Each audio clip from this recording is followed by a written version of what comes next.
दिल्ली की शिक्षा मंत्री आतिशी जी, इस एरिया के एमएलए सानी साहब, दिल्ली के शिक्षा सचिव अशोक कुमार जी, डायरेक्टर एजुकेशन हिमांशु जी, एजुकेशन डिपार्टमेंट के ऑफिसर्स, प्रिंसिपल, टीचर्स, पेरेंट्स और प्यारे प्यारे बच्चों, सबसे पहले जिन बच्चों ने अभी शानदार परफॉर्मेंस किया, कल्चरल परफॉर्मेंस, मैं उनको बधाई देना चाहता हूँ।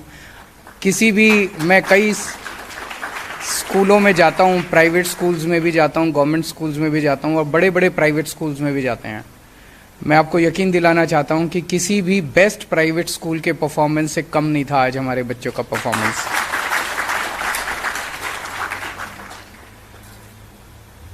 आप सब लोग जानते हैं कि शिक्षा हमारी सरकार का सबसे मोस्ट इम्पॉर्टेंट प्रायोरिटी सेक्टर है और ये हम बिलीव करते हैं, हमारी आइडियोलॉजी का हिस्सा है कि बिना शिक्षा के किसी भी देश का विकास नहीं हो सकता। दुर्भाग्यवश पिछले 75 साल के अंदर हमारे देश में दो किस्म की शिक्षा प्रणाली शुरू की गई।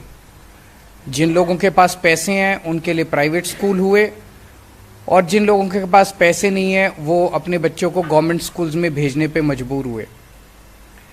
ऐसा नहीं है कि सरकारी स्कूल हमेशा खराब होते थे। आज़ादी के बाद आप 15, 20, 25 साल का सफ़र उठा के देखें, उस वक्त के जितने बड़े बड़े लोग हैं, बड़े बड़े चाहे पॉलिटिशियंस कह लीजिए, चाहे बड़े बड़े आईएएस अफसर कह लीजिए, चाहे पुलिस अफसर कह लीजिए, सब सरकारी स्कूलों से आया करते थे। जब हमारा देश आज़ाद हुआ तो देश के अंदर गिने चुने प्राइवेट स्कूल होते थे। लेकिन ऐसा क्या हुआ 75 साल के अंदर कि धीरे धीरे धीरे धीरे सरकारी स्कूल खराब होते गए, प्राइवेट स्कूल इतने बढ़ गए कि अब एक आम आदमी जिसके पास पैसा है, हर आदमी कोशिश ये करता था कि भाई 2 पैसे कमा के, 2 पैसे बचा के, एक टाइम की रोटी कम खा के अपने बच्चों को मैं प्राइवेट स्कूल में पढ़ाऊं, चाहे बेकार से बेकार प्राइवेट स्कूल हो, सरकारी स्कूल में नहीं भेजना चाहते थे।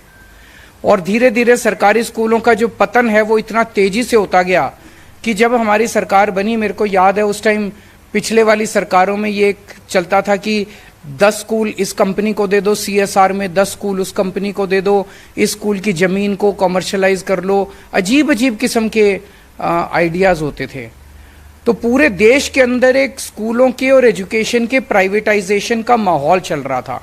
जिसका पास पैसा है उसे शिक्षा मिलेगी, जिसके पास पैसा नहीं है उसे शिक्षा नहीं मिलेगी। अगर किसी देश के अंदर ये माहौल होगा कि पैसे वाले को शिक्षा मिलेगी और गरीब को शिक्षा नहीं मिलेगी, तो फिर तो देश कभी तरक्की नहीं कर सकता। क्योंकि हमारे देश के अंदर इतने सारे गरीब हैं, इतने लोअर मिडिल क्लास के लोग हैं, वो कहाँ से पैसे लाके इतनी महंगी शिक्षा को अफोर्ड करेंगे।